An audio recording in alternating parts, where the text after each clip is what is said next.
Welcome once again, ladies and gentlemen, to another edition of Poetry with the Kevin Holly Show. This week, we have a beautiful excerpt from one soldier, Danny B. Danny banters.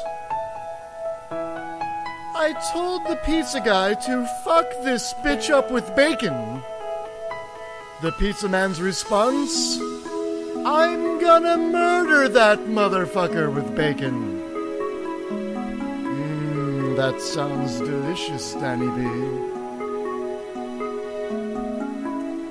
Our next excerpt comes from one of your favorites and mine as well. A man commonly known as Homeless Chuck. Chuck says, just an idea. How about my tax dollars as a U.S. citizen help other U.S. citizens? Just an idea. And if there's any left over, then we will help. But let's take care of us first. Selfish, I know, but... Oh, that's very insightful, Chuck. Our next poetry excerpt comes from a very handsome young man named Rusty Harmon. Rusty says, I think this is the first time I've ever seen a movie on opening day, and it was definitely worth it. If only for the jokes about how badly we would piss people off as we were leaving the theater by spoiling the plot elements loudly to the crowd waiting to get in for the next showing. That sounds quite rude, but very funny, Rusty. And finally tonight, folks, we have one last piece of poetry by one southern redneck named Tyler J. Nall. Tyler goes about saying this: thinking about putting together a house show this coming year down in Florida with yet another badass bluegrass string band from St. Petersburg. I wonder if anyone has a house. Well, Tyler, I don't think you'll have to worry about asking Homeless Chuck if you could use his house. No. Anyway, thank you for joining us once again on the Kevin Holly Show's Poetry Corner. And we hope to hear from you again next week. Have a great Christmas, everybody.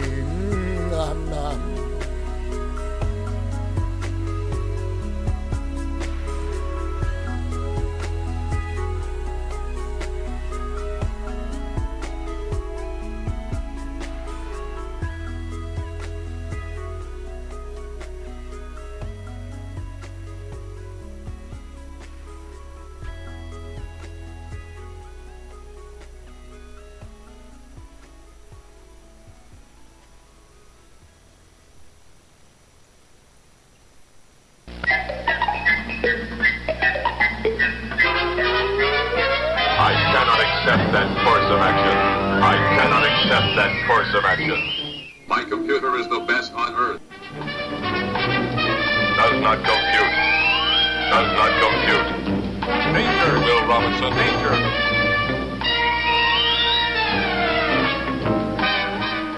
Danger, Will Robinson, danger.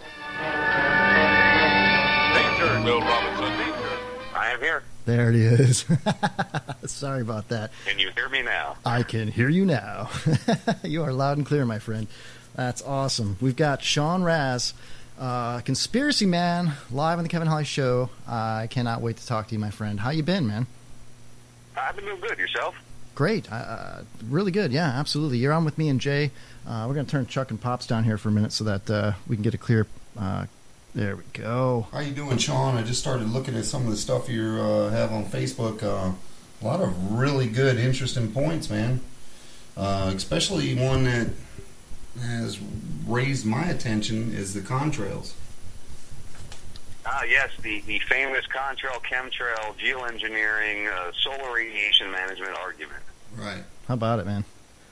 Yeah, well, there's a lot of factors to this that you have to look at as you start to try to research this. I grew up in New Jersey, right outside Philadelphia, right in between Newark Airport, Philadelphia International, New York LaGuardia, D.C. I was right in the flight path of all those, plus in the flight path of McGuire Air Force Base, Lakehurst Naval Air Station, a bunch of other military bases all throughout Virginia and Pennsylvania. So it's not like I don't have an idea of what goes on in the air. You know, because a lot of people say, oh, well, I live near an airport and I see them all the time.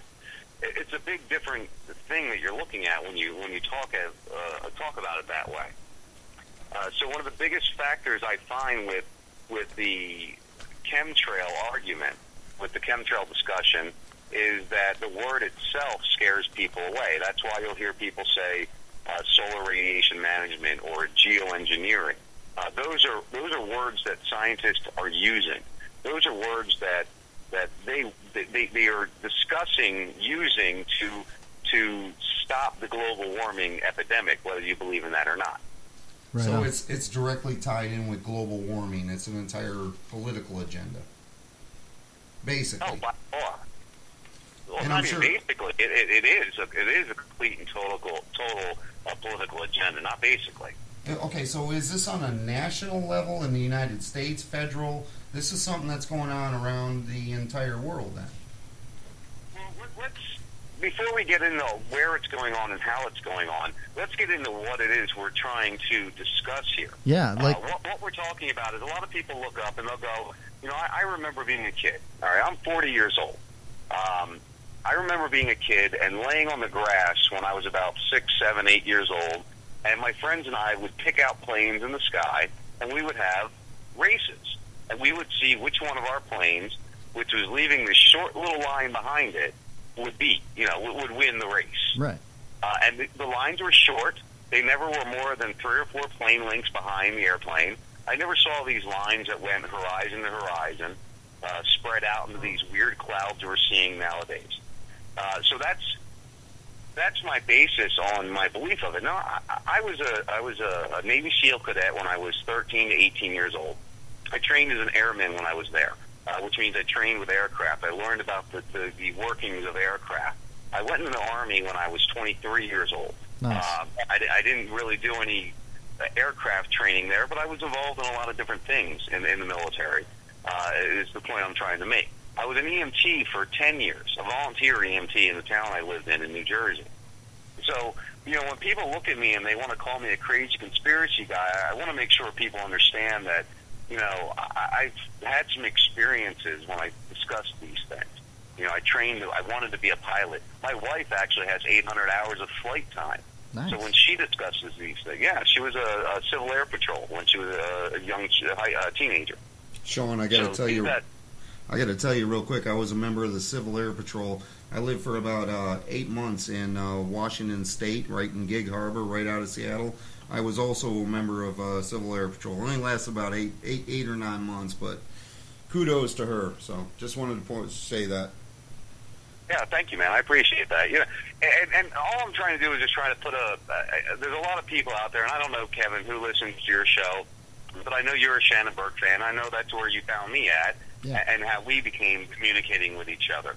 So I just want people to understand that I'm not a crazy guy. No, You know, I no. wasn't always a conspiracy guy. You know, I was a right wing, let's go nuke all of Iraq and Afghanistan type of guy up until 6, 7 years ago. Right on. And then I finally questioned a lot more things. Back to the chemtrails. I starburst a lot, and I have been pre-partying. I've got a little Sambuca and a couple Nice. of cigar cities down. So, Oh, yeah, we have a couple of beers in the studio as well. We're Sean, partaking. I really wanted to start off by just apologizing to you because when I first did start communicating with you, I didn't know who you were, and I called you a bad name. You know, I called you dumb or something like that. And I went back the next morning and I went through my Twitter and my Facebook and whatnot. And you know, I clicked on your name and your profile and everything else, and I realized, oh man, what am I thinking? This is actually a pretty cool dude, and you know, so I want to apologize to you face to face. Well, not face to face, but on the phone here. You didn't deserve that, and I, you know, I'm sorry for hijacking your tweet that day. Listen, Kevin, I appreciate the apology, but it's never needed, dude. When you do what I do, I get. I'm sure you. I don't know if you're in the Burke Brigade on Facebook, which I'm no longer in. But I get a lot of hate. I get a lot of heat, and I'm used to it. I've learned to accept it and realize that people will want to hate you when you're giving information that goes against what they believe. Yeah, or even just questioning it. It's polarizing, you know? It really is. Yeah, it definitely is. But see, a lot of the times, though, Kevin, with these conspiracies, and I did the same thing. That's why I mentioned, you know, I used to be the non-conspiracy guy because I hated guys like me. In 2002, in 2003, in 2004, I hated those stupid fucking 9/11 truthers. Oh, and by the way, I'm not putting in the swear jar tonight, so just so you all know. Write them down, Pops. He's in. I hated these 9/11 truthers, dude. I hated them. They were like the scum of the earth to me. And for me to be one now and have to sit back and remember how I talked about them and now believing all those things that I thought they were idiots for believing. So that's the part people don't gather when they hear me ranting on Shannon's show or on my show or on any other show I might be on, even yours. You hear me ranting, but you don't realize that I believed all these things at one time. Yeah. You know, I know both sides of it because I actually believe the other side. You know, I read all the propaganda books. I have. If you came to my house, I'll bet you I have, at the minimum, 10 to 15 hardback books about 9/11. I probably got about 30 to 40 magazines about it. And these are what I collected when I was collecting them because I hated Al-Qaeda, not because I believed it was an inside job. Yeah. Right.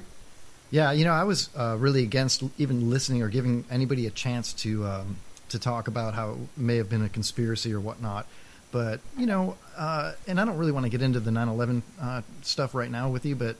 We get a lot of heat with the Muslims as it is. So. Yeah, we no, but you know... We'll stir that out some more. Yeah.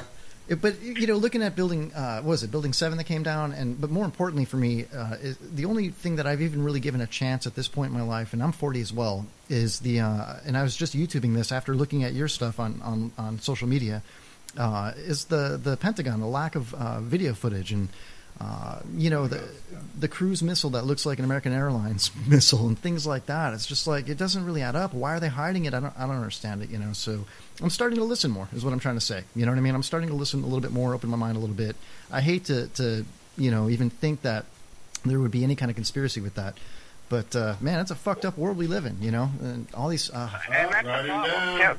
Kevin, that's the problem. I mean, and I understand what you're saying. See, that is the biggest problem with trying to rationalize these things, trying to accept that maybe it's against what your belief is, because... You don't want to think that the government that you support, the people that you take pride in believing they're there for you, they're trying to make things right for you. You believe that. You don't want to think that they could do these things. But the problem is, forget 9/11. We can go through history, throughout history of these things happening. Just operation after operation after operation. Operation Gladio, which happened in Italy, was CIA backed. Look at what happened in Afghanistan in the 80s, which is exactly what we're seeing right now in Syria. You know, they play these games. They make them continue to happen. And it's you don't want to rationalize that it could be happening. And it's very hard. I remember, this is a story I like to tell. When I first got into conspiracies, it was right after my youngest son was born.